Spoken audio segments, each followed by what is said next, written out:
Listo. Les voy a compartir pantalla. Les comentaba que ya estamos en la última clase. Ya casi estamos por acabar este curso.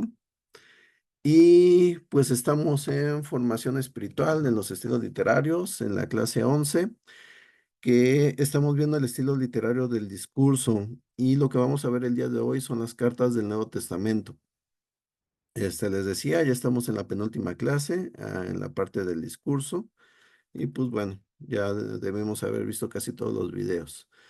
Entonces, vamos a entrar a la parte de las cartas del Nuevo Testamento, pero antes les quería enseñar un ejemplo de discurso. Y creo que no ahondamos tanto en las sesiones pasadas de para qué eran los discursos. Y este sentido también se aplica para las cartas del Nuevo Testamento. Los discursos tienen la intención de comunicar ideas de forma clara, un conjunto de ideas, cómo se relacionan y comunicarlas, pero no solamente con la intención de comunicar la idea y ya, sino de que esa comunicación inspire o te lleve a hacer algo, te debe llevar a una acción concreta. Debe de llevar a pensar de forma diferente o de forma que el autor del discurso quiere que veas.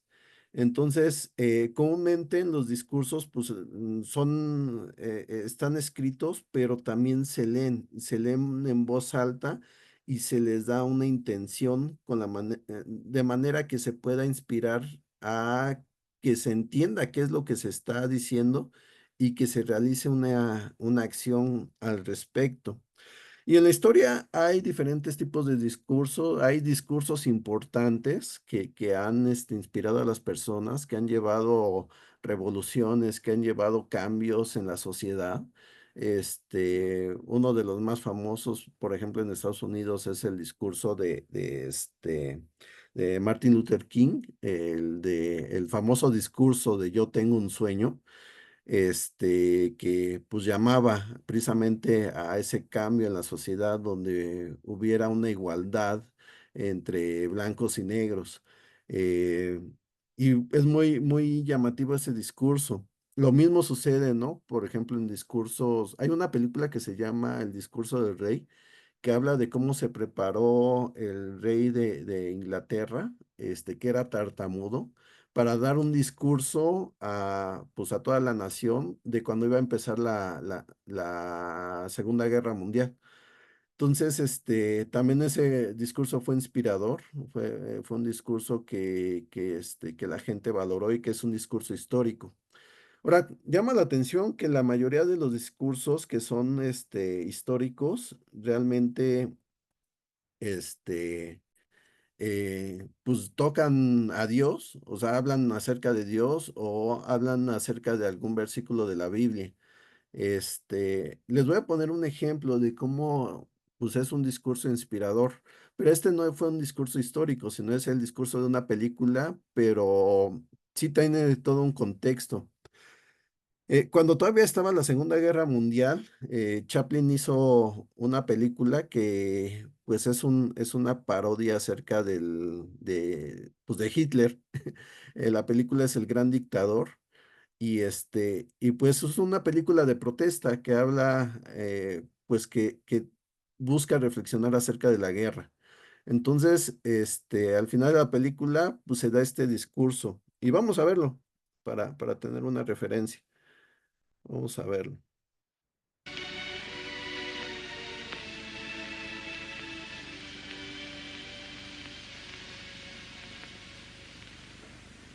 Lo siento, pero yo no quiero ser emperador.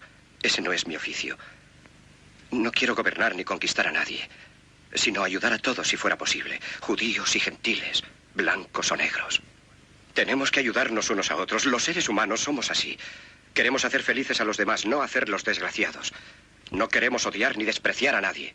En este mundo hay sitio para todos. La buena tierra es rica y puede alimentar a todos los seres.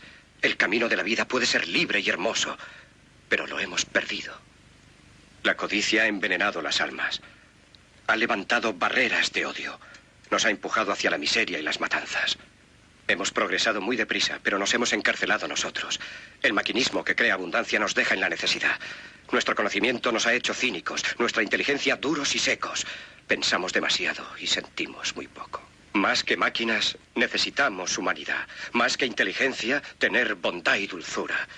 Sin estas cualidades, la vida será violenta. Se perderá todo. Los aviones y la radio nos hacen sentirnos más cercanos.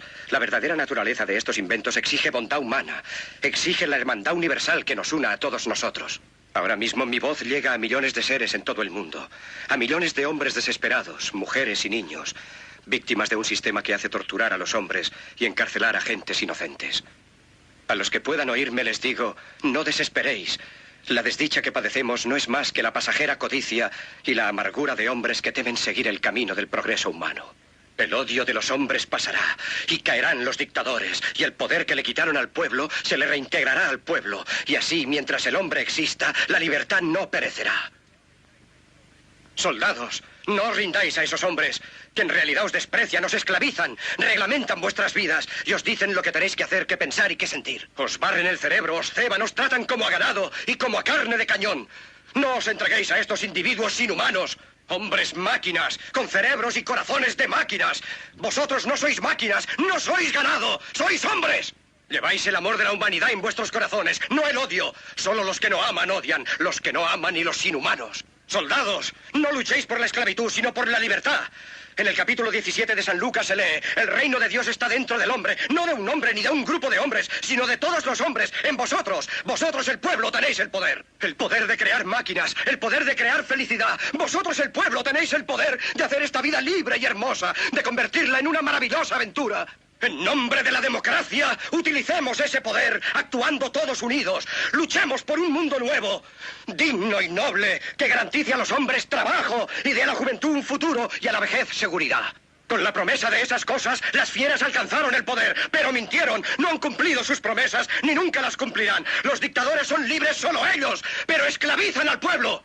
Luchemos ahora para hacer nosotros realidad lo prometido. Todos a luchar para libertar al mundo, para derribar barreras nacionales, para eliminar la ambición, el odio y la intolerancia. Luchemos por el mundo de la razón. Un mundo donde la ciencia, donde el progreso nos conduzca a todos a la felicidad. Soldados, en nombre de la democracia, debemos unirnos todos.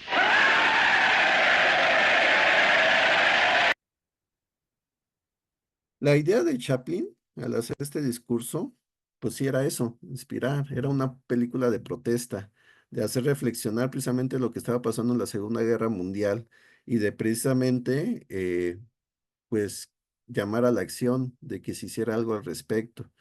Este, y pues bueno, realmente no causó en ese momento algún cambio, pero sí fue un gran impacto al momento de que pues se dice que este es de los discursos en películas más emotivos y lo llegan a poner como si un discurso histórico. Pero esa es la intención de los discursos y esa es la intención de las cartas del Nuevo Testamento. Ahorita lo vamos a ver con más claridad, pero la idea de estas cartas no eran cartas que las leyeras sentadito en la comodidad de tu casa y pues nada más lo reflexionaras, sino la idea era de que se leyeran en público a las iglesias y que fuera algo que llevara a alguna acción. Como eran ideas muy profundas, pues se daban cuenta que a veces en una primera leída, pues se iban muchas ideas. Entonces, por eso también las empezaban a leer continuamente y reflexionaban en la profundidad de estas ideas para entenderlas mejor. Pero la idea sí era esa, o sea, en un principio llega la carta y la leo delante de toda la iglesia con la finalidad de que se hiciera un cambio en lo que estaba pasando. Entonces, esa es la intención de los discursos de este estilo literario y particularmente de las cartas del Nuevo Testamento. Les voy a compartir nuevamente ya para la presentación. Cartas del Nuevo Testamento. Listo. Eh, ok. La mayoría de las cartas del Nuevo Testamento fueron escritas para leerse en público y de principio a fin. Y debemos tener en cuenta esto porque nuestra tendencia al estudiar la Biblia, inclusive al predicarla, es solamente agarrar un segmento. es solamente agravar, es solamente estudiar unos versículos.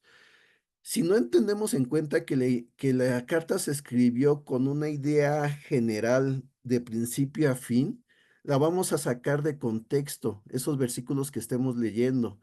Y tendemos a hacer algo que pues no era la intención del autor. Y es precisamente agarrar unas oraciones de lo que escribió y relacionarlo con otras cosas que no tienen que ver con lo que él escribió. Por eso es importante que leamos de principio a fin las cartas, porque si no, no vamos a entender la idea general de la carta, el motivo de la carta, y no vamos a entender un versículo en específico cómo se relaciona con toda la carta y con la motivación que tenía el autor al escribir esa carta. Entonces hay que entender eso, porque si no, vamos a sacar la idea de su contexto y le vamos a dar otro significado que es muy diferente al que le quería dar el autor.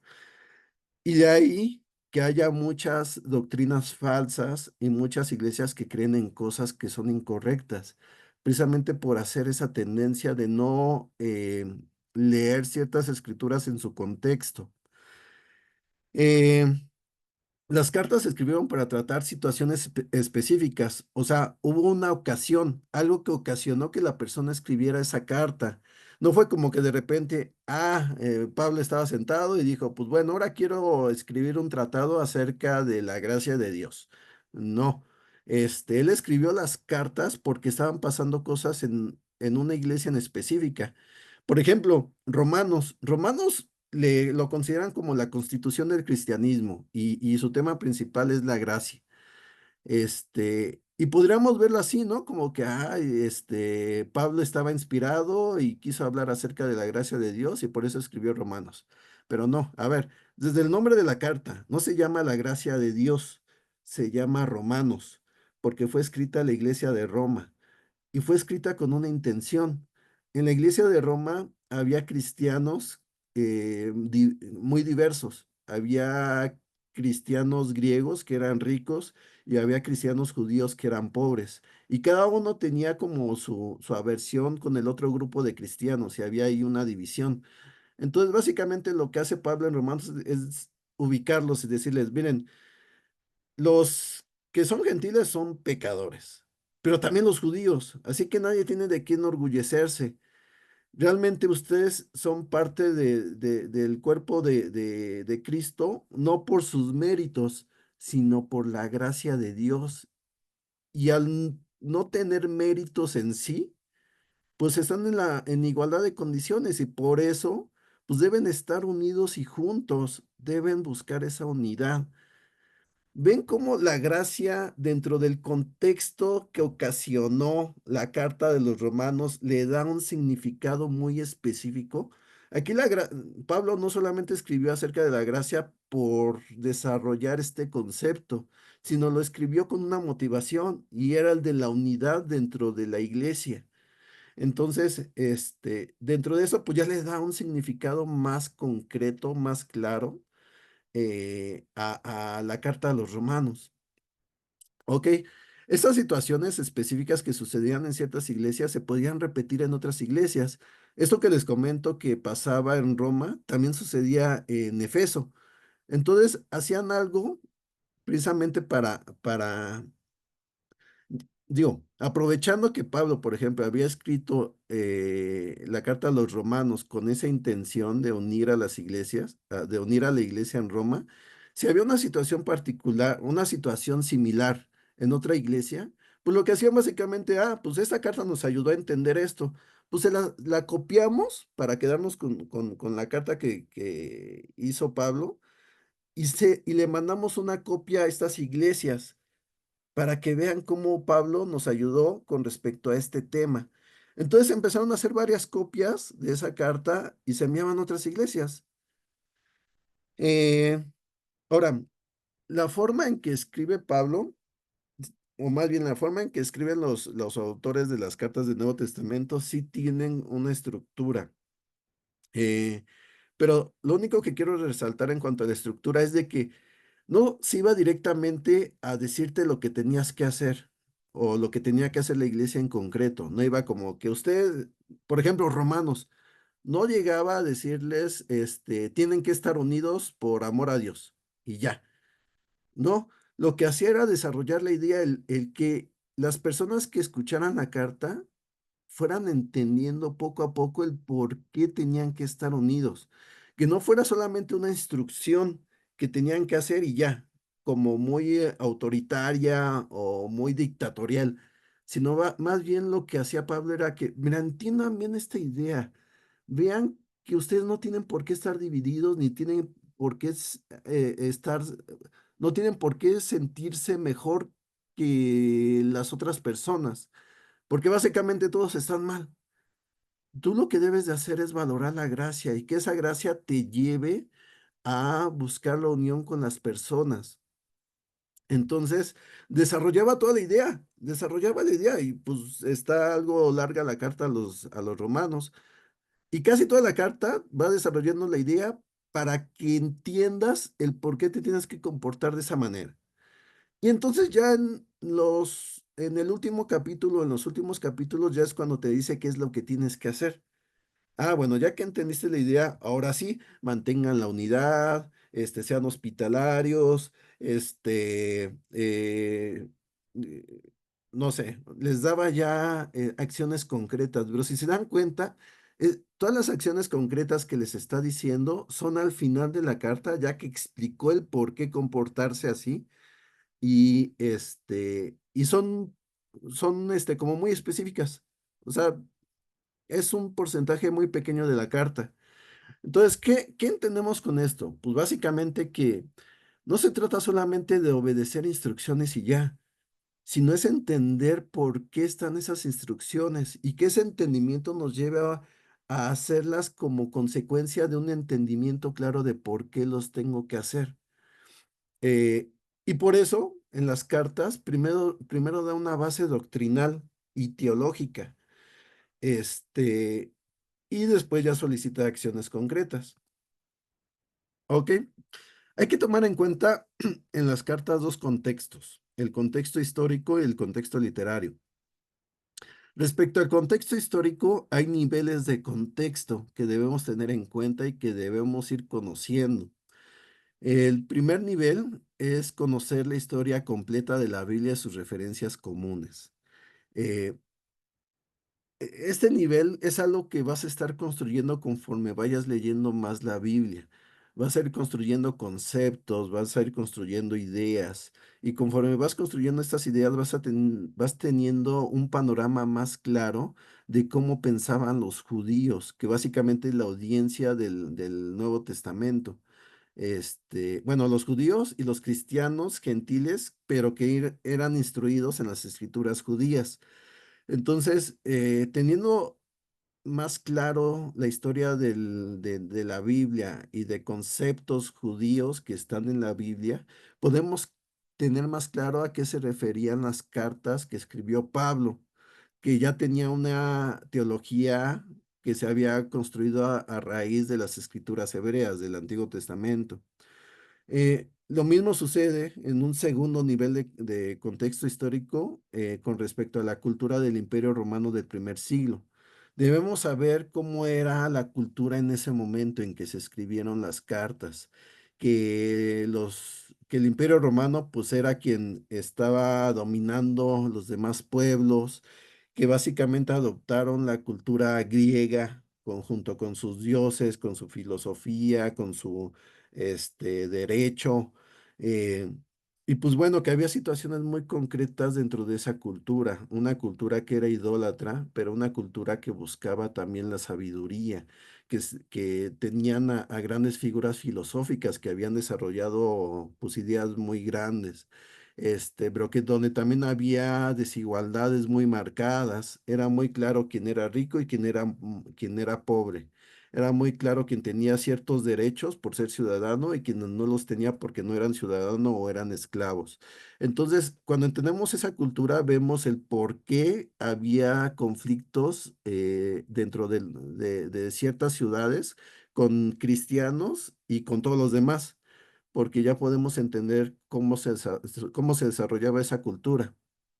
Eh, un tercer nivel de contexto histórico es la situación que ocasionó la escritura de la carta.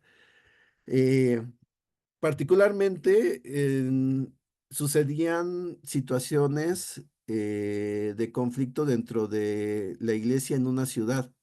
Entonces, eso era lo que ocasionaba el que alguien, por ejemplo, Pablo, escribiera la carta que escribió.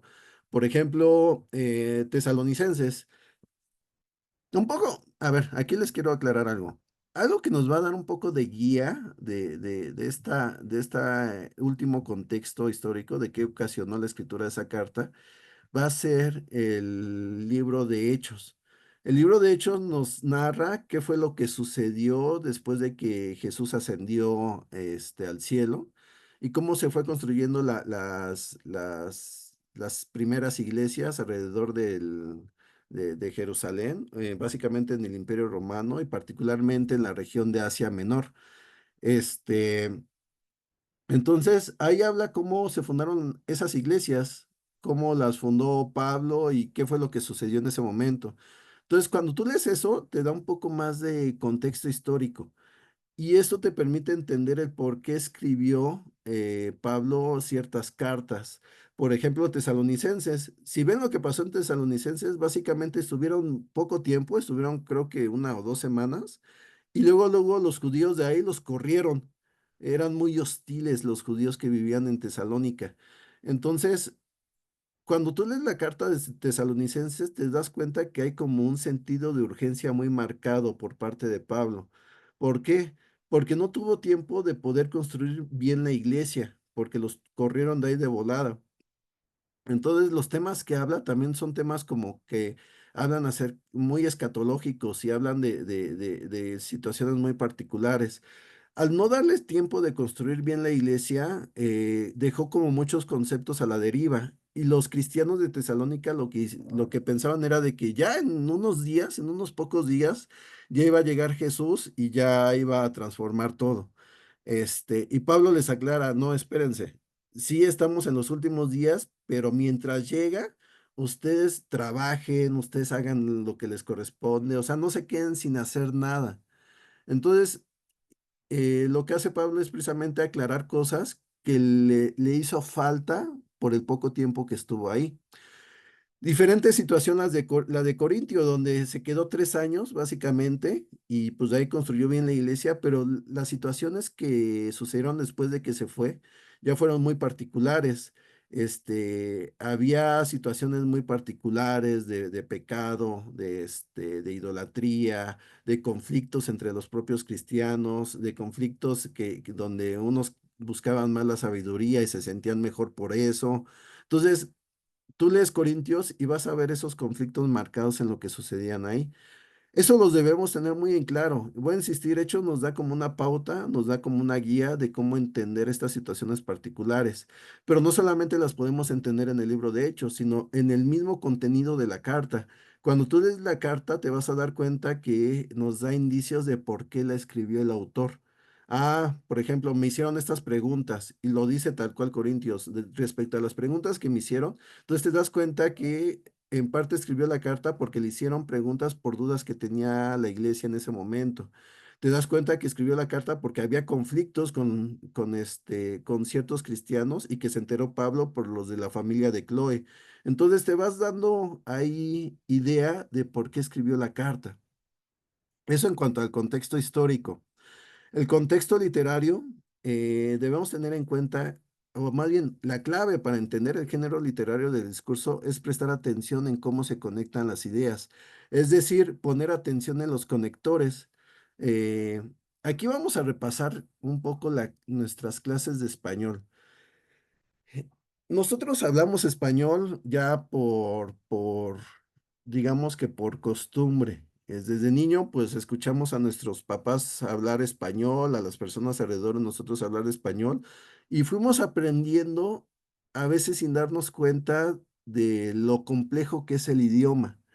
Entonces, en la primaria, secundaria estudiamos español, ahí nos explican un poco cómo es la gramática, la sintaxis, la ortografía y demás.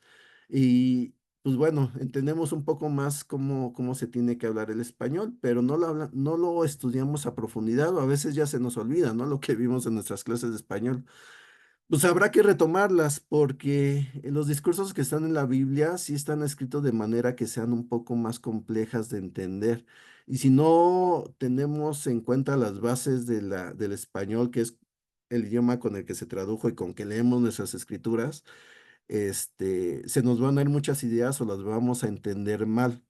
Tenemos que tener en cuenta las preposiciones, las conjunciones y las palabras de transición para ir viendo cómo se van armando el conjunto de ideas y cómo se relacionan entre sí y tener entender más claramente qué es lo que nos quiso dar a entender el autor. Lo anterior nos ayuda a contestar preguntas como quién, cuándo, cómo, por qué, para qué, dónde, que es la idea que va a transmitir el escritor de las cartas. También ayuda a poner atención en palabras que se repiten para enfatizar una idea o como hilo conductor. Se van a dar cuenta que hay palabras dentro de una carta que se van a repetir mucho. ¿Y por qué se repiten? Porque es algo que tiene la idea el escritor de esa carta y porque es algo que quiere enfatizar. Y al enfatizar entonces es un concepto importante dentro de esa carta. Voy a pensar en Romanos. Un concepto importante dentro de esa carta es la gracia de Dios. ¿Por qué? Pues porque se repite mucho, o sea, simplemente por eso. Es el hilo conductor dentro de la carta, pero o sea, debemos tener en cuenta cómo se va relacionando dentro de la progresión de ideas dentro de Romanos. Lo mismo sucede con Efesios. Efesios, el hilo conductor es la unidad, porque había un conflicto entre cristianos judíos y cristianos gentiles. Entonces, pues una palabra que se va a repetir mucho es la unión o todas las cosas, porque es algo que va a resaltar mucho Pablo en esa carta.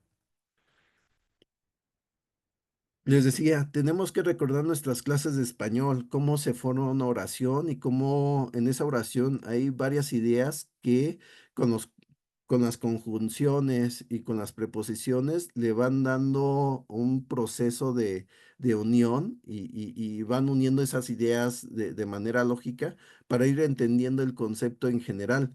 Veamos esta oración. El niño va a jugar con sus amigos al parque. Cuando se subieron a los juegos, se cayó y se pegó. Nosotros entendemos esta oración por el simple hecho de que hablamos español y pues ya lo tenemos como muy digerido, pero hay una complejidad enorme dentro de esta oración que necesitamos ir viendo conforme hacemos un análisis en cuanto a cómo está construida esa oración. Eh, el análisis más sencillo es separar el sujeto al predicado. Aquí el sujeto es el niño y el predicado es todo lo demás. Va a jugar con sus amigos al parque. Cuando se subieron a los juegos se cayó y se pegó. Ok, todo eso es el predicado. Pero vean cómo va relacionándose las ideas. ¿Qué es lo que va a hacer el niño? Va. Este es el verbo, el primer verbo que nos vamos a encontrar. Mm, Va a algún lugar. Ese es el verbo. Su acción es ir a algún lugar. ¿Y qué va a hacer? Pues bueno, dentro de ese lugar va a ir a jugar. O sea, no solamente se va a ir a ese lugar, sino va a ir a ese lugar para jugar. Ahora, ¿con quiénes va a ir? Pues con sus amigos. Sus amigos, aunque podrías decir, bueno, es un sujeto aparte, dentro de esta oración, este sujeto está subordinado al sujeto principal, que es el niño. Entonces sus amigos se vuelve parte del predicado y es un acompañamiento. Con, esta palabra de con es una preposición que nos lleva a entender que no va a estar solo el niño, sino que va a jugar junto con sus amigos. El lugar, ¿dónde van a jugar? En el parque. Van a ir al parque a jugar. Ok, hasta aquí la oración ya está completa, pero hay una segunda oración que está subordinada a esta primera, que nos ayuda a dar más contexto a lo que va a pasar. Cuando se subieron a los juegos, se cayó y se pegó. Esta segunda oración va subordinada a la primera. Entonces, ¿qué fue lo que pasó? Pues bueno, en el momento en que se subieron a los juegos, ¿quiénes se subieron a los juegos? De acuerdo a la primera oración, ya la tenemos más clara. El niño y sus amigos se subieron a los juegos. Si hubiéramos puesto, se subió a los juegos, hubiéramos nada más, nos hubiéramos referido nada más al niño. Pero como lo pusimos en plural y de acuerdo a la primera oración, nos damos cuenta que son los dos, tanto el niño y sus amigos. Y sus amigos, porque sus amigos estamos englobando en un solo sujeto a todos sus amigos. Bueno, en general todos se subieron a los juegos y se cayó y se pegó. ¿Quién se cayó? ¿Alguno de sus amigos o todos sus amigos? No, por cómo está construido la oración, el se cayó le estamos hablando en singular y particularmente nos estamos refiriendo a el niño, que es el sujeto de la primera oración. Y esa caída ocasionó algo. Ese I no solamente es para marcar que sucedió algo más, sino es para marcar una consecuencia de lo que pasó al caerse. Pues se pegó. Entonces, vean cómo se van relacionando todas las ideas y cómo los conectores van haciendo que tenga sentido estas ideas. Si nosotros cambiamos de lugar los conectores y las palabras, nos va a ser muy difícil entender claramente qué fue lo que pasó. Entonces, el cómo está construido estas oraciones es lo que le vamos a llamar sintaxis. Y esto nos va a permitir entender, pues, la idea en general, qué es lo que nos quiere transmitir el autor. Bueno, esto amplificado, exponenciado, es lo que nos vamos a enfrentar con los discursos en el Nuevo Testamento. Y aquí ya vamos con el ejemplo. Bueno, conjunciones. Recordando nuestras clases de español, pues bueno, vemos que las conjunciones son palabras que nos van a ayudar a construir las oraciones y que van a hacer que se conecten con las ideas que están en estas oraciones. Dentro de las conjunciones, pues tienen diferentes propósitos. Acá hay un ejemplo. No voy a ser muy detallado porque pues básicamente es repasar clases de español y pues bueno, aquí el trabajo es de que pues ustedes lo, lo, lo vayan haciendo un poquito, o sea, vayan viendo, vayan repasando ustedes sus clases de español y vean cómo se van interrelacionando las palabras, que en esencia ya las sabemos, solamente nos cuesta esta parte del análisis, pero en esencia ya entendemos cómo funcionan las palabras y qué significan. Entonces, las conjunciones, pues son estos ejemplos que encontramos aquí de qué, sí, cómo, para qué, a fin de qué, aunque, si bien, luego, o, u, y, pero, aunque, si no, bueno, todas estas. Y también las preposiciones tienen un propósito de por qué están ahí. Preposiciones porque van antes de una posición y le da una dirección a la idea, donde te ayuda a entender, pues ahora sí que ciertos propósitos de hacia dónde van encaminadas estas ideas y las van uniendo. Por ejemplo, nos encontramos preposiciones que nos indican el lugar, nos encontramos con preposiciones que nos indican el tiempo, la causa, el modo, finalidad, compañía de instrumentación. No voy a ahondar en esto aquí porque lo vamos a ver aplicado en una escritura, que es esta. La escritura que elegí es Efesios 1, versículo 3 al 14. ¿Qué es lo que estoy haciendo aquí? Lo que estoy poniendo en amarillo, lo que estoy remarcando en amarillo, son básicamente las preposiciones que hay en la oración, que es lo que va a unir las ideas que están dentro de este discurso. Y lo que está en azul son las conjunciones, que también cumplen con esa función de unir. Digo, aquí no se preocupen por las partes técnicas que les estoy explicando, solamente quiero que vean que no es algo tan sencillo en el análisis, pero que es algo que, como es nuestro idioma, pues ya lo tenemos un poco dominado, aún sin entender esta parte técnica. Sin embargo, sí tenemos que hacer un análisis más detallado. Vamos a leer la escritura y vamos a hacer este análisis con esa escritura. Dice lo siguiente: Bendito sea Dios, Padre de nuestro Señor Jesucristo, que nos ha bendecido en las regiones celestiales con toda bendición espiritual. en Cristo. Dios nos escogió en Él antes de la creación del mundo, para que vivamos en santidad y sin mancha delante de Él. En amor nos predestinó para ser adoptados como hijos suyos por medio de Jesucristo, según el propósito de su voluntad, para alabanza de de su gloriosa gracia, que nos concedió en su en su amado. En Él tenemos la redención mediante su sangre, el perdón de nuestros pecados, conforme a la riqueza de su gracia, la cual nos dio en abundancia con toda sabiduría y entendimiento. Él nos hizo conocer el misterio de su voluntad conforme al buen propósito que de antemano estableció en Cristo, para llevarlo a cabo cuando se cumpliera el tiempo, esto es, reunir en Él todas las cosas, tanto las del cielo como las de la tierra. En Cristo también fuimos hechos herederos, pues fuimos predestinados según el plan de aquel que hace todas las cosas conforme al designio de su voluntad, a fin de que nosotros, que fuimos los primeros en poner nuestra esperanza en Cristo, seamos para alabanza de su gloria. En él también ustedes, cuando oyeron el mensaje de la verdad, el evangelio que les trajo la salvación, y lo creyeron, fueron marcados con el sello que el Espíritu Santo que es el Espíritu Santo prometido. Este garantiza nuestra herencia hasta que llegue la redención final del pueblo adquirido por Dios para alabanza de su gloria. Ok, a ver, ¿cómo ven? Este, son muchas ideas, ¿no? Haciendo una primera lectura, como que no terminas de entender todo lo que nos está diciendo Pablo en esta carta, bueno, en esta escritura. Entonces, ¿qué es lo que nosotros necesitamos hacer? Pues ir analizando, ir desglosando todo esto. Vamos a hacer ese análisis. De un momento, les quiero compartir otra pantalla. Ok.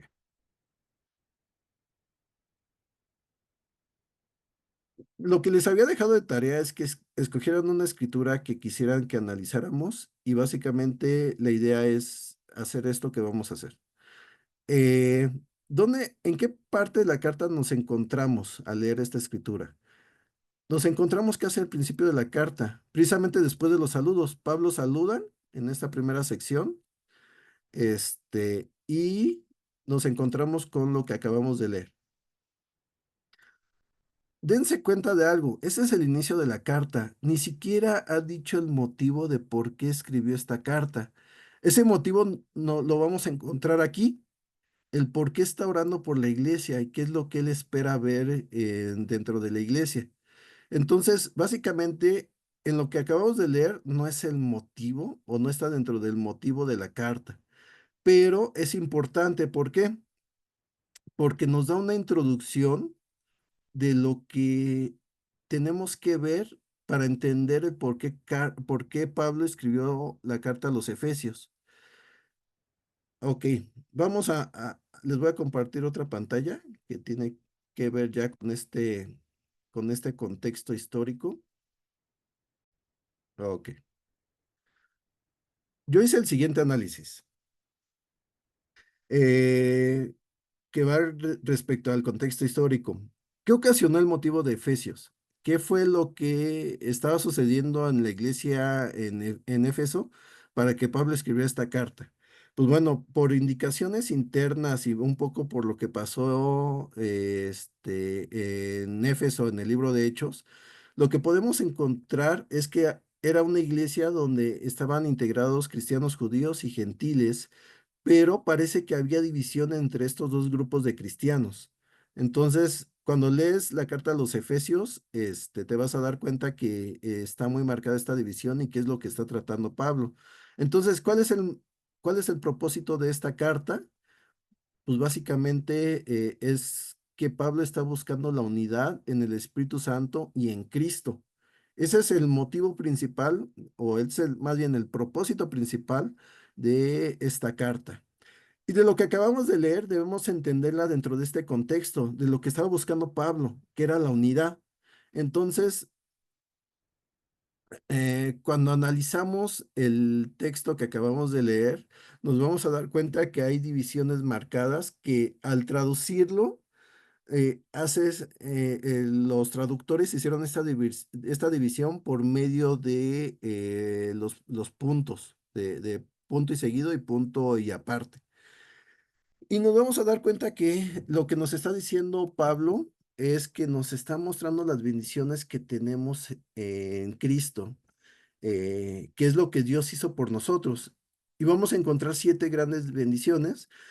Tengan en cuenta siempre que lo primero, la primera oración o lo primero que se dice es importante y comúnmente de ahí se va a subordinar las demás oraciones.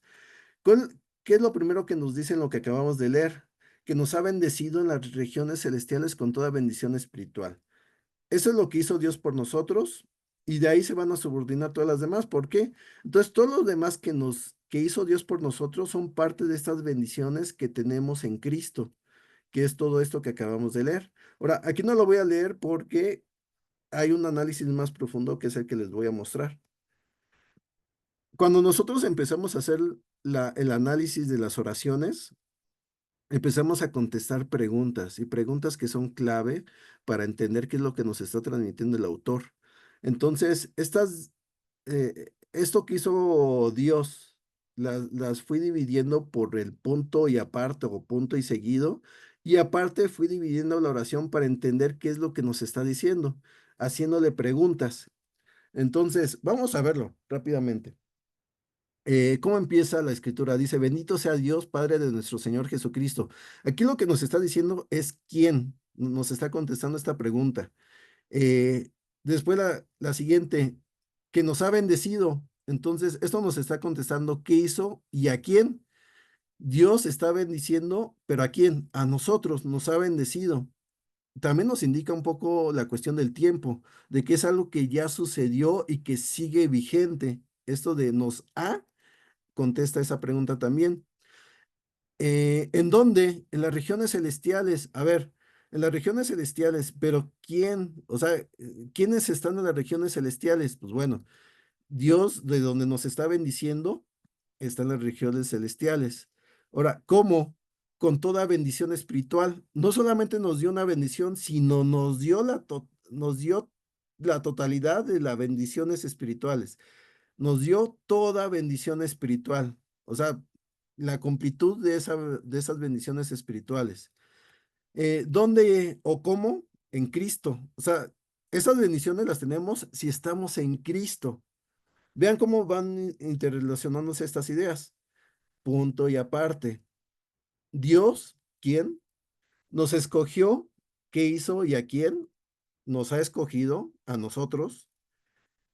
En Él, ¿dónde y cómo? O sea, en Él, estando en su presencia, es como nos escogió. Eh, ¿Cuándo? Antes de la creación del mundo. Entonces, la siguiente, para que vivamos en santidad y sin mancha. Y esto contesta el para qué, que da propósito a por qué nos escogió. Y delante de Él, que esto contesta dónde. O sea, para que podamos estar delante de Él. Esto de delante de Él es también un simbolismo de estar en su presencia. Se refiere específicamente a un lugar específico donde estamos enfrente de Él, sino que estamos dentro de su presencia. Punto y aparte. En amor, que nos contesta dónde y cómo. Vean que aquí ya no menciona el sujeto y esto es importante porque esta oración entonces ya está subordinada al sujeto, que es Dios, que es quien inicia las bendiciones. En amor, nos predestinó, fue lo que hizo y a quién, para ser adoptados. Esta es la finalidad o el propósito. ¿Para qué? Para ser adoptados como hijos suyos. Ese es el cómo. Por medio de Jesucristo es la forma, según el buen propósito de su voluntad, es la manera. Y eso de nuevo tiene otra finalidad, para alabanza de su gloriosa gracia y el cómo, pues es que nos concedió en su amado, o sea, a través de Jesús. Seguimos con el análisis. En él, otra vez, el cómo o el dónde, tenemos redención, fue lo que hizo por nosotros. Mediante su sangre, el perdón de nuestros pecados fue la manera, conforme a las riquezas de su gracia, que es de acuerdo a qué es lo que está contestando, la cual Dios nos dio, quién y cómo, en abundancia. ¿Cuánto? En abundancia. O sea, nos dio más de la cuenta, ¿no? Con toda sabiduría y entendimiento, ¿es con qué? Punto y aparte, o punto y seguido, perdón. Él, de nuevo el sujeto, ¿quién? Nos hizo conocer el misterio de su voluntad. ¿Qué es lo que hizo? Pues nos hizo conocer el misterio de su voluntad. ¿Cómo? Conforme al buen propósito. ¿De qué manera? Que de antemano estableció en Cristo. ¿Para qué? Para llevarlo a cabo. ¿Cuándo? Cuando se cumpliera el tiempo. Es esto, reunir en Él todas las cosas. ¿Cuáles cosas? Tanto las que están en el cielo como en la tierra. Seguimos con el análisis. ¿Dónde y cómo? En Cristo, ¿qué hizo y quién? También fuimos hechos herederos, pues fuimos predestinados de acuerdo a qué y a quién, según el plan de aquel que hace todas las cosas. ¿De qué manera? Conforme al designio de su voluntad. ¿Con qué propósito y a quién? A fin de que nosotros, que fuimos los primeros en poner nuestra esperanza en Cristo, seamos para alabanza de su gloria. Ahora, Pablo tiende a hacer esto que nos complica un poco la vida y es cortar ideas. Dice, a fin de que nosotros, aquí está cortando la idea para explicar quiénes somos nosotros. Nosotros somos que fuimos los primeros en poner nuestra esperanza en Cristo. Está explicando a qué se refiere con nosotros. Ahora, corta esta idea para hacer esta explicación y después retoma la idea. Seamos para alabanza de su gloria. Aquí les pongo un ejemplo. Si nosotros quitamos esto que está entre las comas, la idea queda más clara. A fin de que nosotros seamos para alabanza de su gloria. Pero Pablo nos tiende a complicar mucho la vida porque suele hacer esto, suele incluir ideas en medio de la idea principal que está diciendo. Y esto lo llega a hacer varias veces y a veces acomoda tres o cuatro ideas.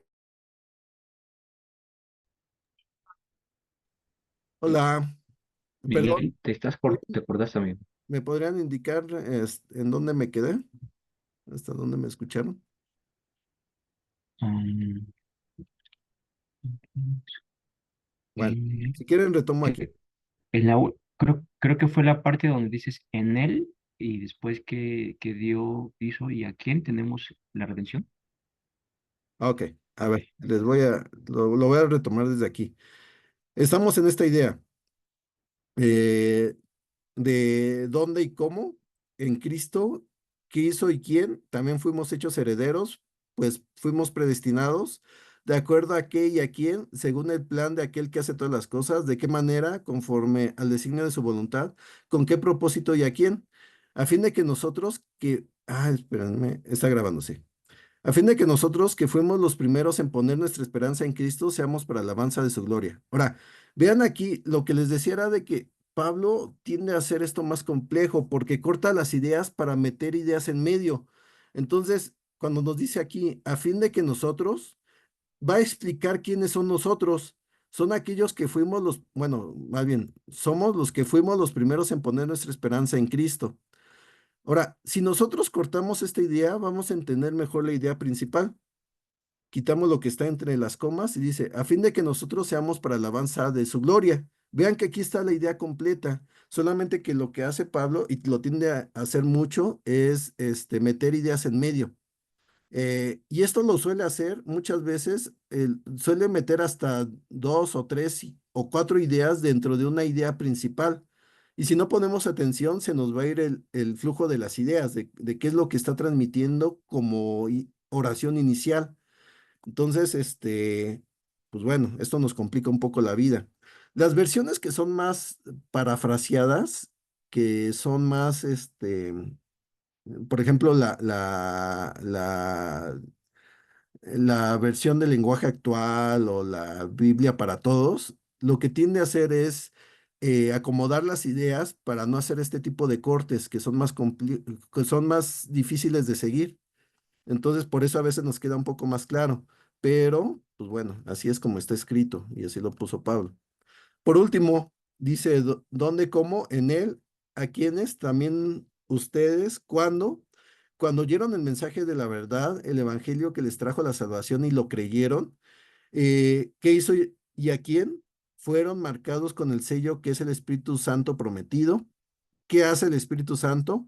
Este garantiza nuestra herencia cuando, hasta que llegue la redención final. ¿De quiénes? Del pueblo adquirido por Dios. ¿Para qué? Para alabanza de su gloria.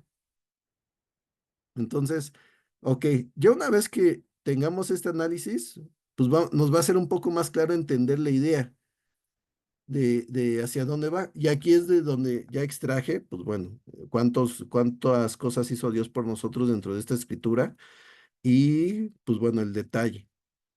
Ok, a ver, aquí pueden ver este análisis que hice y probablemente lo que se les ocurra en la cabeza es, ay, es mucho, ¿no? Y es mucho trabajo. Y sí, lo es. Esto que yo acabo de hacer, ustedes lo llegan a hacer muchas veces por instinto, porque pues al final ya conocen su idioma. Pero dentro de ese instinto se nos llegan a ir varias ideas y no vemos cómo se van interrelacionando todas estas ideas. Entonces, si realmente queremos entender bien este tipo de discursos, este tipo de lectura que son las cartas del Nuevo Testamento, pues sí necesitamos hacer este análisis. Digo, tal vez si quieren no tan detallado como lo acabo de hacer, pero sí un análisis de, a ver, esta oración que acabo de leer, ¿cómo la puedo dividir para entender qué es lo que me está diciendo? Para entender si me está diciendo el sujeto, para entender las preguntas principales del texto. Ya no escuchamos nada. A ver, denme un momento, voy a cambiar de proveedor de internet porque me está sacando mi internet. Denme un momento.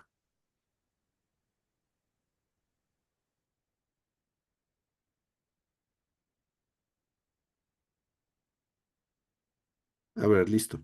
Ya cambié de internet, a ver si ya no me saca. Este, Les decía que sí hay que hacer este análisis para contestar las preguntas principales de quién, por qué, cuándo, cómo, para qué. Y al contestar esas preguntas, vamos a entender qué es lo que nos está diciendo el autor de la escritura. Perdón, me está sacando mi internet. A ver si ya es la última. Este, entonces les decía que la intención es contestar estas preguntas para entender con claridad qué nos está diciendo el texto. Y pues bueno, esto era lo que les quería compartir. Ya por último, nada más les dejo la tarea, la última tarea que vamos a tener, que es esta. Es básicamente reflexionar qué es lo que más te ha asombrado de este taller, curso, estudio y si les ha sido de utilidad. Y lo vamos a compartir en la siguiente sesión. Pues listo. Entonces, si quieren, me dicen si quieren que revisemos la escritura que prepararon y lo vamos haciendo. Si tienen alguna duda, también la podemos comentar. Entonces, adelante, Ángel.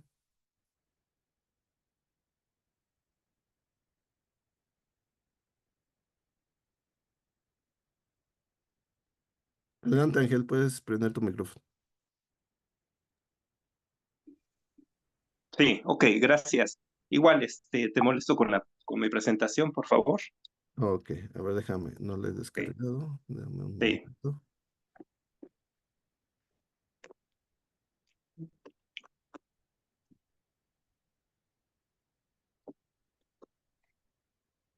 Es que está lento mi internet. Deja. sí, sí, como que ahora te ha fallado un poco más. Pero bueno, a ver, ¿Podrías ahí va. apagar un poquito tu cámara, Miguel, para que consumas menos recursos? Sí, a ver, les comparto. Ok. Ok, aquí el ejemplo que yo tomé, es una carta que hace Pablo para este Filemón. De hecho, esta carta es la más breve, es la más corta, pero sin embargo resulta ser una carta muy interesante, que tiene muchas enseñanzas. Entonces, mira, ahorita voy a hacer yo un análisis previo, pero obviamente ahorita ya tomaremos quizá muchos de los elementos que tú nos acabas de enseñar. Bueno, entonces, mira, estoy tomando como referencia en Filemón 1:8 al 10 en versión habla hoy. dice esta escritura, dice, por eso, aunque en nombre de Cristo tengo derecho a ordenarte lo que debes hacer, prefiero rogártelo en nombre del amor. Yo, Pablo, ya anciano y ahora preso por causa de Cristo Jesús, te pido un favor para mi hijo Onésimo, de quien he llegado a ser padre según la fe aquí en la cárcel. Ok, esta escritura pues se oye muy romántica, es muy poética, es muy bonita, pero obviamente obedece a una razón, ¿no? Hay un motivo, hay un contexto en esta escritura. De hecho, la escritura, esta parte que tomo, está más o menos por el medio de la carta, pero simboliza todo el contexto, toda la enseñanza de la petición. Es una exhortación que hace Pablo muy especial a favor de uno de sus discípulos, que en este caso es Onésimo. Pero bueno, entramos en contexto. ¿Qué pasa aquí? Pablo se encuentra preso y envía una carta para hacer una petición especial a uno de sus discípulos llamado Filemón. Dos, Onésimo era un esclavo de Filemón. Al parecer comete un robo en contra de su amo y termina huyendo de él. Tres, después de este suceso, Onésimo conoce a Pablo y gracias a su predicación acepta el mensaje de salvación, así como en su momento Filemón también había aceptado el mensaje. Entonces, esta es la situación, este es el contexto. Ahora, nada más ahí también algo importante se me hizo la estructura de la carta. Todas las cartas de Pablo empiezan con un saludo, después viene la acción de gracias y después viene, en este caso, viene una petición, pero es una petición muy especial. Ahorita vamos a ver por qué. Tres es la intervención a favor de Onésimo, que ahí es donde también entra parte de la petición, que él quiere interceder a favor de su discípulo Onésimo. Y por último está la despedida, que igual todas las cartas de Pablo solamente van a tener el saludo y la despedida, y pues ya la parte central pues viene siendo la explicación o el motivo el motivo del mensaje de Pablo dentro de esas cartas. Ahora mira, la enseñanza aquí, aquí pone de manifiesto la transformación que un hombre puede tener al aceptar a Jesucristo. En este caso, en el versículo 11 de esa carta, dice, en otro tiempo, Onésimo fue para ti un esclavo inútil, pero ahora no nos es útil tanto a ti como a mí. Entonces eso pone mucho de manifiesto el gran cambio que había tenido Onésimo, pues una vez que él aceptó el mensaje de salvación. Dos, aquí se pone de manifiesto el lazo fraternal que provoca el amor hacia un hermano en la fe. En el versículo 10 dice Pablo, te pido un favor para mi hijo Onésimo, de quien he llegado a ser padre según la fe aquí en la cárcel. Obviamente aquí habla de una gran estimación que Pablo ya le tenía a Onésimo, y obviamente eso ocasiona que él pida una petición, haga una petición muy especial para Filemón. Y aquí el punto 3 y 4 pues, es la parte crucial, fundamental, la parte más importante. El proceder de Pablo es como el de Jesús al indicar que él pagaría la deuda que Onésimo pudiera tener con Filemón. En el versículo 18 dice, si te he hecho algún daño o si te debe algo, cóbramelo a mí. Y esta parte revela mucho cómo Pablo aquí, pues es como un simbolismo, como así como Jesús a través de su sacrificio pagó esa deuda de pecado por nosotros. Así aquí Pablo, bueno, guardando las proporciones, Pablo actúa de la misma manera, en donde le dice, si algo te debe, yo te lo pago, no te preocupes por eso, yo voy a asumir la deuda. Entonces intercede por él, pero pues de una manera muy especial y pues obviamente con mucho amor y con mucha estima, ¿no? La estima que ya le tenía. Por otro lado, el punto 4, aquí este dato es importantísimo, es vital, que es el contexto histórico, social y político. Dice, debido a que la esclavitud era permitida en los tiempos de Jesús, bueno, y no nada más en los tiempos de Jesús, la esclavitud, desde el que el mundo es mundo, pues existe la esclavitud. Dice, Filemón podía actuar legalmente en contra de Onésimo, castigándolo como él quisiera o incluso enviarlo a la cárcel. Sin embargo, aquí se pone de manifiesto el amor de Dios hacia sus hijos. En el versículo 15 dice, tal vez Onésimo se apartó de ti por algún tiempo para que ahora lo tengas para siempre, ya no como un esclavo, sino como algo mejor que un esclavo, como un hermano querido. Entonces, fíjate, aquí la trascendencia de esta petición es que Pues sí, o sea, Filemón tenía todo el derecho de castigar a Onésimo por, posiblemente aquí se argumenta, lo que estuve leyendo es que Onésimo quizá le había robado o había cometido alguna falta en contra de su amo, Filemón. Sin embargo, ya como Onésimo ya se había convertido, ya había aceptado el mensaje de salvación aquí, y obviamente Pablo pone de manifiesto los cambios que él tiene, ahora él intercede por él, quiere pagar su deuda, pero por otra parte le pide, le suplica a Filemón, que es otro de sus discípulos, dice, ahora en nombre del amor te pido que lo trates como un hermano, ya no como un esclavo.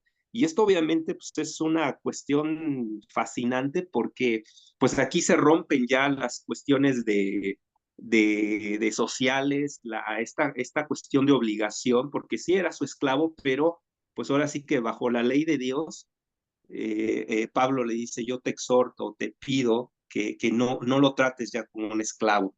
Y este contexto se le conoce también como el efecto Filemón, que precisamente en una situación tan complicada, sí se puede actuar, sí se podía actuar legalmente, pero ahora sí, bajo esta ley de amor, pues se hace Pablo pide que ya no se tome en cuenta esa falta y que ahora se le trate de una manera diferente gracias al cambio que ha tenido Onésimo, precisamente porque ha aceptado el mensaje de salvación y él y su vida ha cambiado.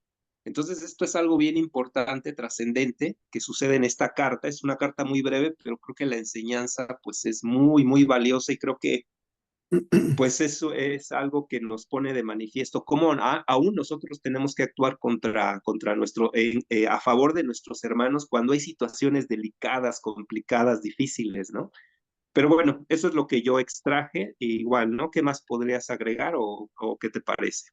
Sí, muchas gracias, Ángel. También muy, muy profundo y claro, muchas gracias. Eh, lo que yo podría comentar al respecto es de que respecto al contexto histórico, creo que esta carta nos aclara cómo es poner en acción la gracia de Dios, un concepto que explora Pablo en sus cartas, en una situación muy particular, que es lo que pasó con Filemón y Onésimo. Entonces, vamos, pues, es la gracia, lo que aquí nos está diciendo. Legalmente, Onésimo podía hacer lo que quiera con Filemón. A ver, Más bien Filemón, ¿no? O en Filemón, contra de ajá, Onésimo. perdón, Filemón podía hacer lo que quiera con Onésimo, este, porque, pues de acuerdo a la ley, pues era de su propiedad. Y por lo que deja ver un poco el contexto, había huido Onésimo por algo que había hecho mal. Entonces, no se sabe exactamente qué pasó, pero bueno, por algo huyó. Entonces, entonces, pues legalmente podía él hacer lo que quiera con Onésimo y no estaba mal. O sea, era justo. Pero, pero lo que aquí le está enseñando Pablo, o lo que le está pidiendo es precisamente eso. Dice, eh, lo toma como un favor personal. Te pido un favor para mi hijo Onésimo, y él se refiere, pues bueno, hazlo también por mí, por también lo que yo he hecho. Y esto es aplicar la gracia, a ver, si se merece legalmente, Onésimo, que le hagas lo que le quieras hacer, pero como un favor hacia él, por consideración a Cristo, por consideración de que ya es nuestro hermano y por consideración de lo que yo he hecho por ti, perdónalo, recíbelo bien. Entonces, lo que está haciendo Pablo es como sentar las bases de la gracia en cómo solucionar esta situación particular, que por ley, y si Filemón hubiera hecho lo que hubiera querido en contra de Onésimo, legalmente hubiera estado bien, no hubiera transgredido ninguna ley, pero Pablo va más allá, perdónalo. Aunque él no lo merezca, él necesita este perdón. Este, y pues bueno, esta es como la base de Filemón. y ha sido también la base inclusive para argumentar en contra de la esclavitud. En primera instancia, la Biblia habla acerca de la dignidad humana, del hecho de que como somos a imagen y semejanza de Dios, tenemos una dignidad como ser humanos que es la de representar a Dios. Y si tenemos en cuenta que todos los seres humanos tienen esta dignidad, no deberían ser propiedad unos de los otros. No debería haber esta subordinación en cuanto al derecho de la persona en sí. Y esta base bíblica es la que se ha argumentado a lo largo de la historia para estar en contra de la esclavitud y que ha avanzado, que ha cambiado nuestra manera de ver las cosas como cultura dentro de qué es una persona y si hay derecho, si alguien tiene derecho sobre otra persona o no. Ya ha sentado las bases de esta igualdad en cuanto a dignidad. Entonces, aquí se va vislumbrando esto que era una forma, o que más bien es la forma de mostrar gracia en este contexto, donde es permitido la esclavitud y es permitido que se le castigue al esclavo por cometer alguna falta. Lo que está sentando las bases aquí, Pablo, con esta acción es más que el que busques justicia de acuerdo a las leyes culturales de tu momento, es ten gracia y perdona y cuida. Entonces, esta es la base de la carta de Filemón. Ahora, en cuanto al contexto, vean, en cuanto al análisis del texto como tal, vean cómo está construido esto que seleccionaste, Ángel. El por eso nos está indicando que antes ya había dado una explicación y que después de esa explicación ya está solicitando la petición. Esa explicación que dio da origen a que él pueda dar esta petición. Aunque en el nombre de Cristo tengo derecho a ordenarte lo que debes hacer, prefiero rogártelo en el nombre del amor. Pero esta frase está subordinada a lo que ya explico anteriormente. Entonces, para entenderla, tenemos que saber qué es lo que dice anteriormente. Ahora, vean, esto es lo que hace Pablo, que les digo que nos complica un poco la vida. Yo, aquí ya está diciendo el sujeto y pues sabemos que es Pablo. Pero bueno, todavía la aclara. Yo, Pablo. Ahora, todavía la aclara más, ya anciano. O sea, este ya anciano está subordinado a quien es Pablo. Y este de Pablo está subordinado al yo. Entonces, vean, tres pausas para decir quién es él. Y todavía explica un poco más quién es él. Y ahora preso por causa de Jesucristo. Esto lo hace muchas veces y con ideas todavía más largas. Entonces esto hace que tengamos que tener cuidado en nuestro análisis. Y ya dice qué es lo que hace. Te pido por favor para mi hijo Onésimo, de quien he llegado a ser padre según la fe. Y explica quién es Onésimo. Pero esto lo hace mucho Pablo. No lo hacen otros escritores de cartas del Nuevo Testamento, como es Juan o Santiago. Santiago es más claro, no hace este tipo de cosas, pero bueno, Pablo tiende a hacer mucho esto en su estilo. Y pues bueno, básicamente es eso, ¿vale? Como ven, déjenme quito de compartir. Eh, va. Ok, entonces, muchas gracias, Ángel, por este ejemplo. Sí, Eh, gracias. por ahí Guillermo tiene alzadas las manos. Adelante, Guillermo.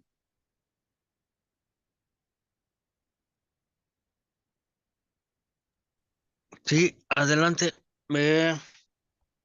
Yo la escritura que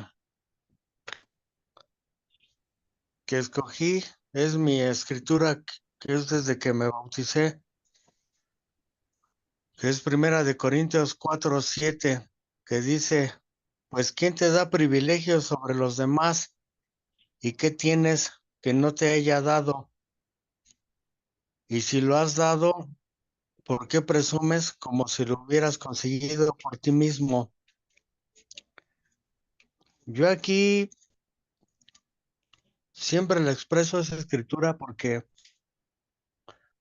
yo era una persona sumamente arrogante, sumamente una persona que veía a las demás personas por encima del hombro. Y yo no tengo ningún privilegio sobre nadie.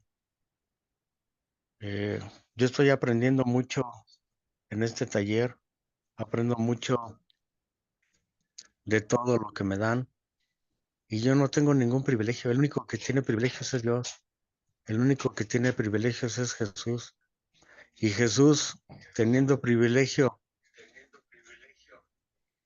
de hacerse rey, Jesús teniendo privilegio de poder mandar a los ángeles a que lo rescataran, no lo hizo. Él se humilló. Y a mí el mayor acto de humillación es el ser humilde, el, el seguir los pasos de Jesús. Eh, hay muchas cosas que luego no llego a entender. Hay muchas que luego no llego a entender, pero más sin embargo lo hago con el corazón. Yo vengo de un grupo de oración en la mañana que llevamos 2 años. Se me cortó. Te escuchamos, Bebo. Adelante.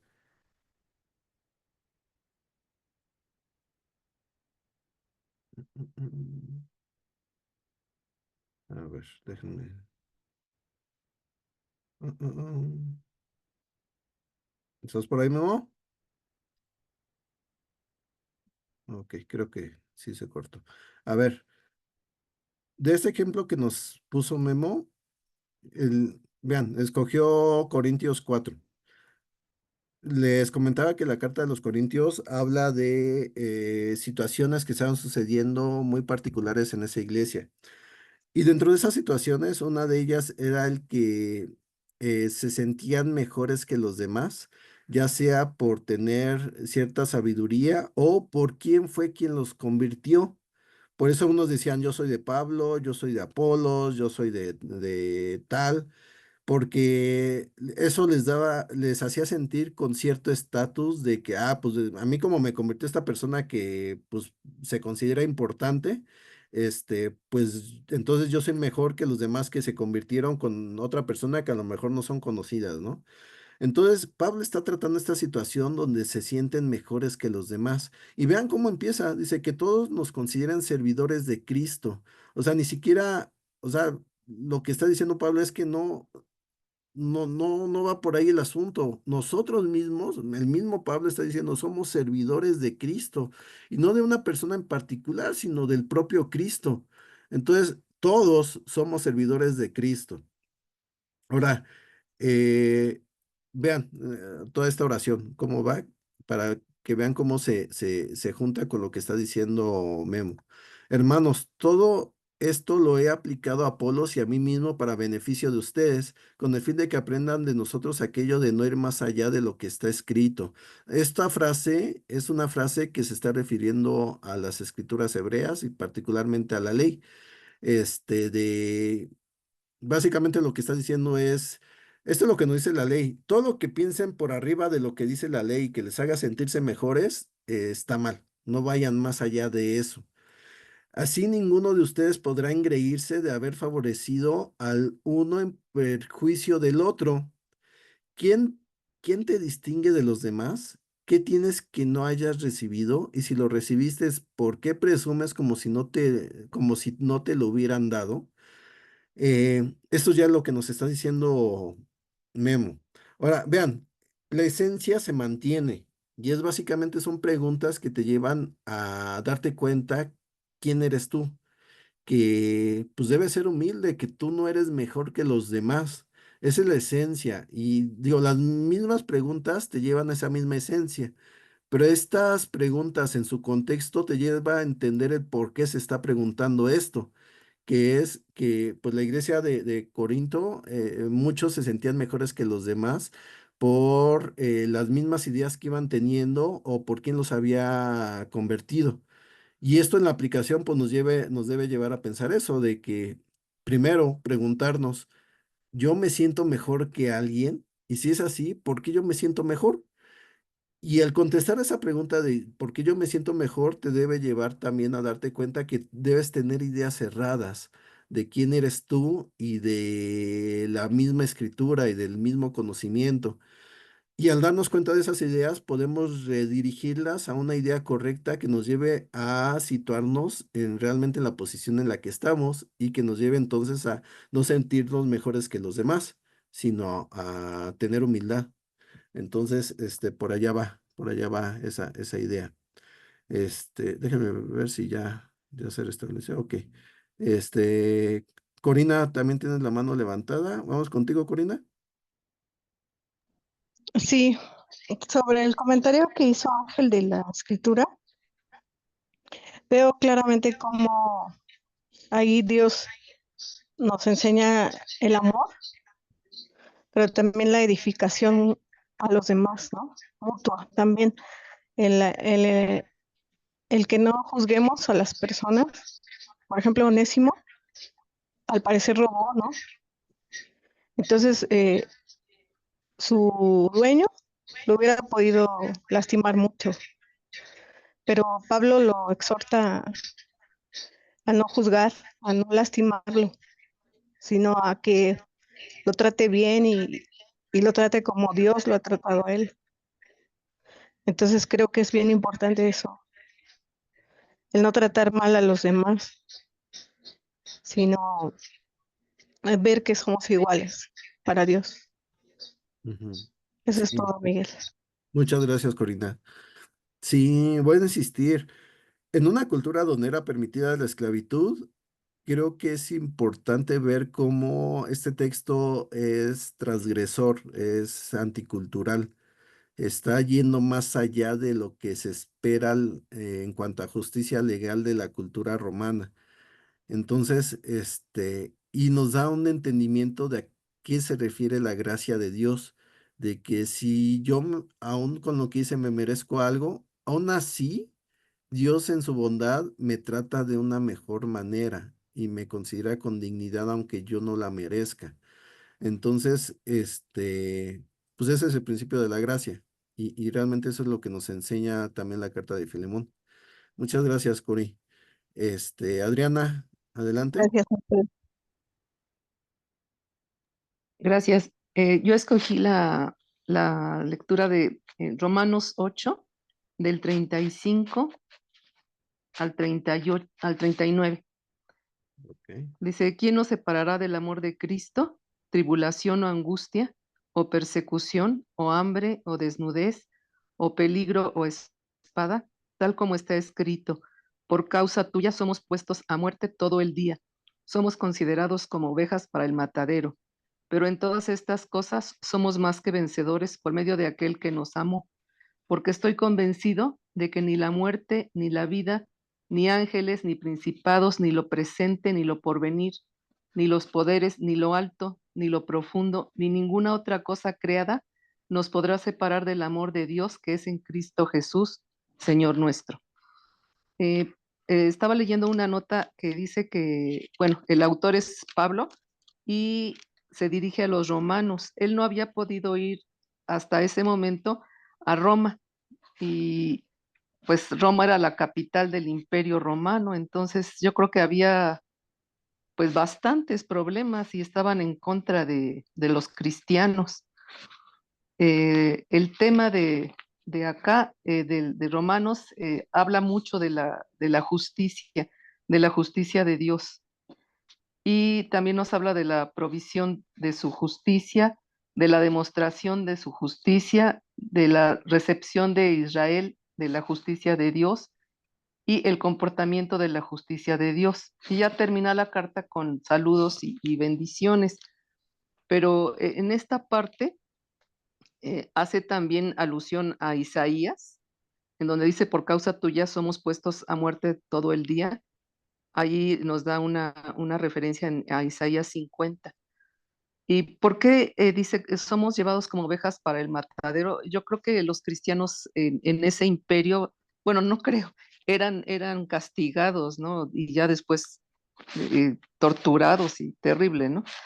Entonces, pienso que esta parte fue y es es de mucho ánimo para los cristianos, porque dice, bueno, pues nada nos podrá separar, ¿no? Nada nos podrá separar del amor de Dios. Y en esta carta es bastante larga, pero yo creo que esta parte en especial es de mucho ánimo para los cristianos. Y es todo, gracias. Gracias, Adriana. Sí, gracias por el análisis que nos compartiste. Eh, a ver, sí, primero vamos a ubicar el contexto, el segundo nivel del contexto histórico, que es cómo era el Imperio Romano en el primer siglo, y particularmente en el corazón del Imperio Romano, que era Roma, hacia donde va dirigida esta carta. Este, los cristianos empezaron a ser una secta del judaísmo, un grupo derivado del judaísmo. De por sí, los romanos no querían mucho a los judíos porque no entendían bien sus ideas y se les hacían como muy extremas. Y después se encuentran con los cristianos que todavía se les hace como más raro todo lo que hacen. Entonces, particularmente los romanos tenían cierta hostilidad con los cristianos, este, pero no pasaba de ahí a tener cierta hostilidad por falta de entendimiento. Pero poco a poco les empezaron a echar la culpa de ciertas cosas que pasaban en el imperio y de que, por ejemplo, mucho de la economía de Roma era la comercialización de ídolos. Pues tenían muchos dioses, todo el panteón griego o romano, pues sostenían la economía de ciertas ciudades. Y eso es muy marcado, por ejemplo, en Hechos. En Éfeso, precisamente, hay una disputa de comerciantes que querían vender la figura de ¿qué figura era? Artemisa, creo. Y que cuando se empezó a hacer la ciudad más cristiana, pues dejaron de consumir esas figuras y pues los comerciantes se empezaron a enojar, empezaron a hacer alboroto. Ese tipo de situaciones era lo que provocaba el cristianismo en el Imperio Romano.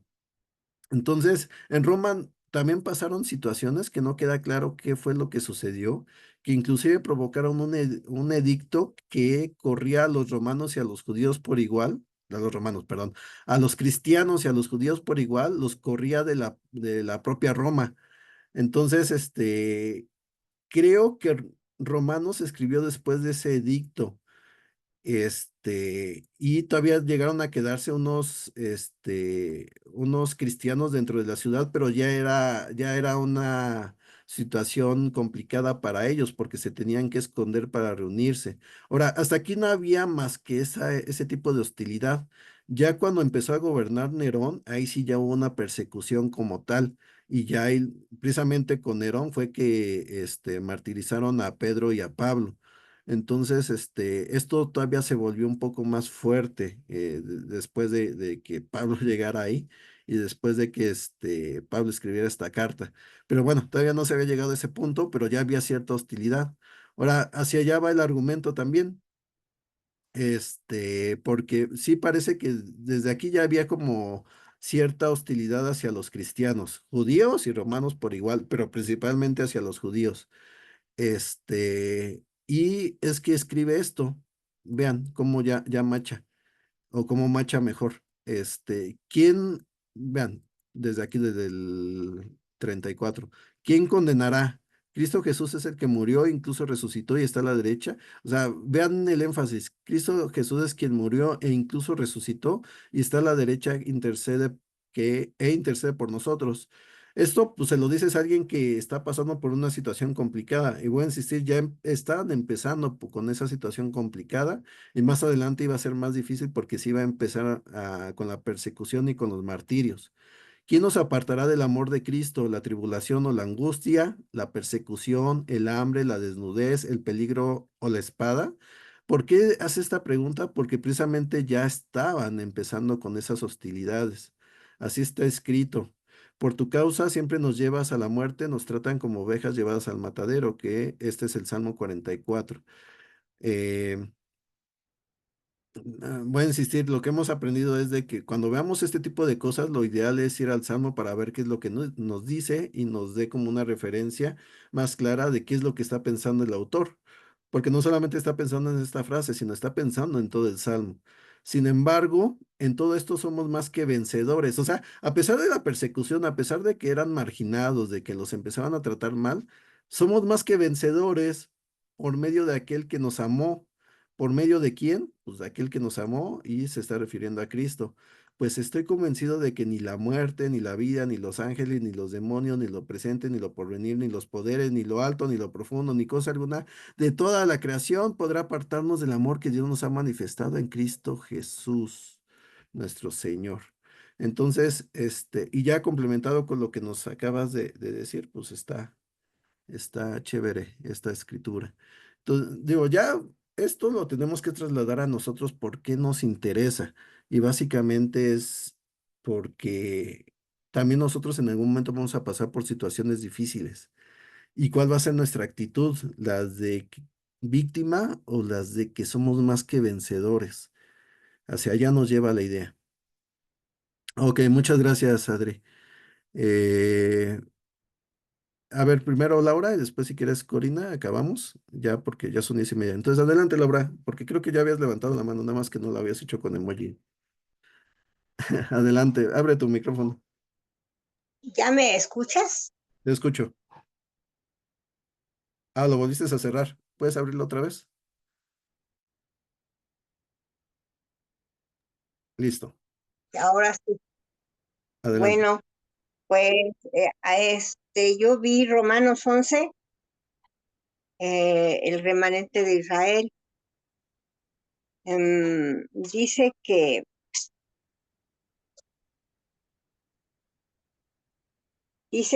en el versículo 7, Romanos 11:7 dice, ¿qué concluiremos? Pues que Israel no consiguió lo que tanto deseaba, pero sí lo consiguieron los elegidos. Y luego hay una parte que dice ramas injertadas. Dice que en el versículo 13, me dirijo a ustedes los gentiles como apóstol que soy de ustedes, le hago honor a mi ministerio. Dice en el versículo 17, ahora bien es verdad que algunas de las ramas han sido desgajadas y que tú siendo de olivo silvestre, has sido injertada entre las otras ramas. Ahora participas de la savia nutritiva de la raíz del olivo.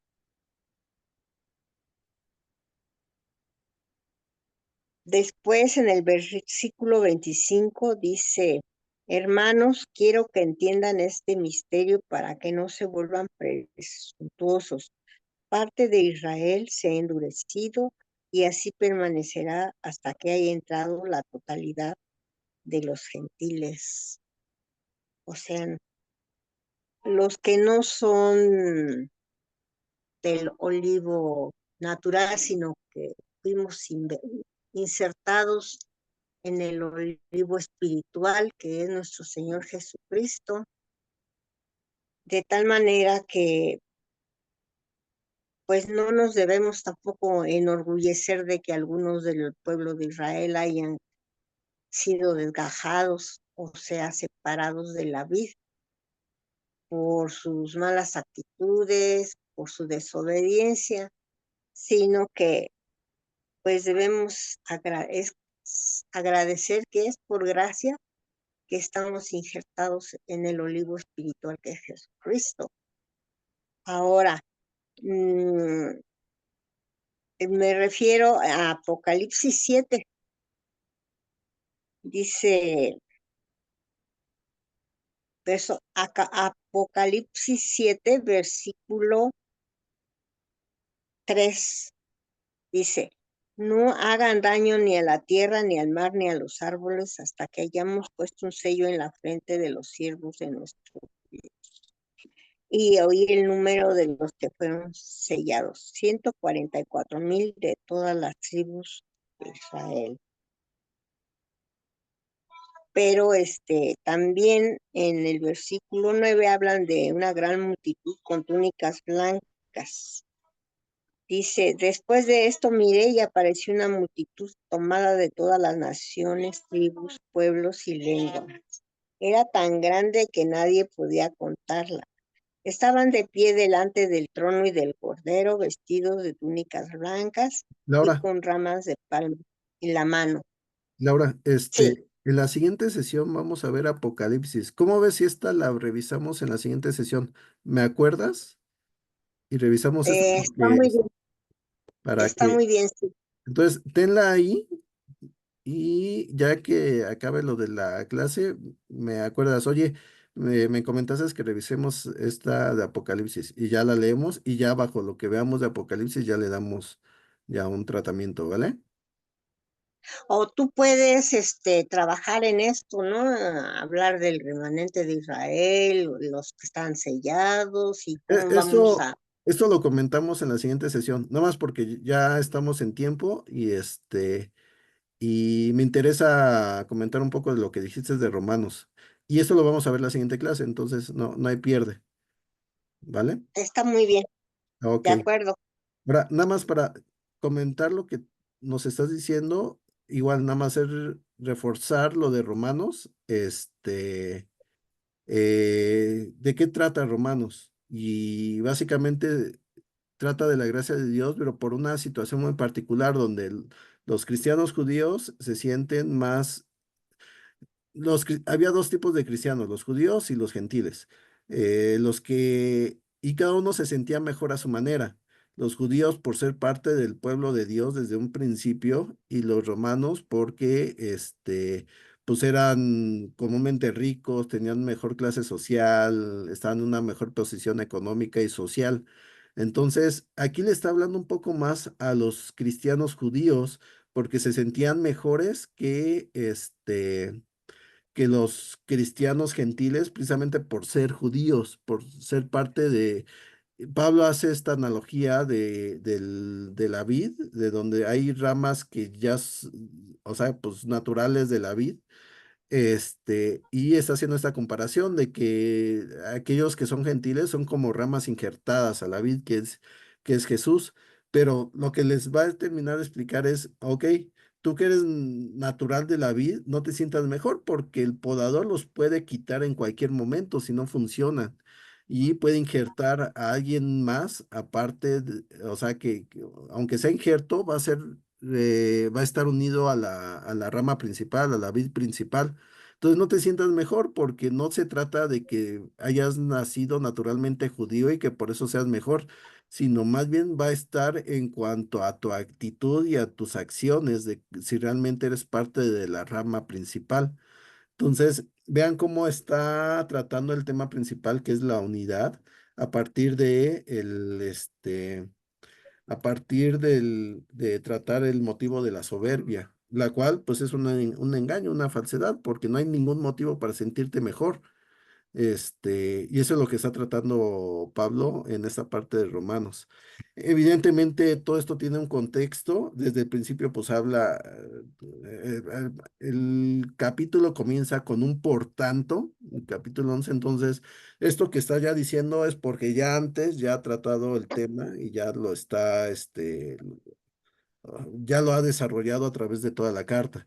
Entonces, pero básicamente por eso le está mencionando, precisamente para combatir la soberbia de los cristianos judíos que se sentían mejores. Pues listo. Eh, pues lo vamos a dejar hasta aquí y pues bueno, ya la siguiente clase lo retomamos. La siguiente clase, si es necesario, vamos a dejarlo para 2 horas, para que lo tengan en cuenta. Si se tienen que desconectar, adelante. Pero si no, yo creo que le vamos a dejar 2 horas para estar, ya platicando un poco más, varias cosas. Y pues esperemos que se puedan dar el tiempo y ya sería la última clase. Entonces ya estamos acabando y pues bueno, ha sido muy gratificante todo lo que hemos visto con ustedes. Entonces, ya los dejo porque ya nos excedimos, pero que tengan excelente día y nos vemos el siguiente sábado. Gracias, Gracias, Miguel. Hasta Miguel. el Espero que próximo tengan sábado. Muchas una gracias. Gracias excelente a todos. semana. Hasta luego. Bye. Buen día a todos. Gracias. Gracias.